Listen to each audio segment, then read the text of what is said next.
C'est-à-dire le Congolais ordinaire, pour survivre au Congo, il fallait qu'il soit dans la corruption, soit qu'il reçoit la corruption ou qu'il donne la corruption.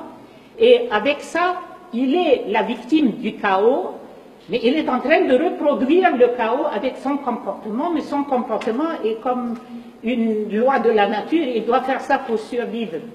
Et le chaos s'est enraciné dans le système de manière à ce qu'on puisse dire aujourd'hui que le système de reproduction du chaos, c'est devenu comme un cercle vicieux, ça se renforce de soi-même avec les rapports de force qui sont sur place et qui sont appuyés par des forces extérieures. Et ça, je suis un peu inquiète quand j'entends expliquer les programmes politiques ou ce qu'il faut faire au Congo et comment on va aboutir à réformer ou changer le système sans qu'on aborde le problème de la dépendance totale de ce qui se passe au Congo au niveau de la nomenclature. La nomenclature, c'est la classe politique qui a évolué au Congo et c'est une classe très restreinte.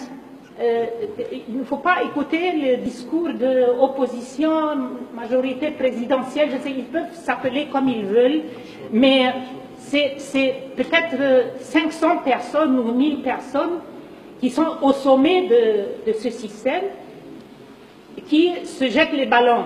Je suis aujourd'hui oppositionnel, demain je suis avec tel. Il n'y a pas de programme, il n'y a rien, il y a simplement, c'est un mangeoire. Et celui qui fait la politique, il veut accéder à ce mangeoire. Point trait. Et il n'y a pas...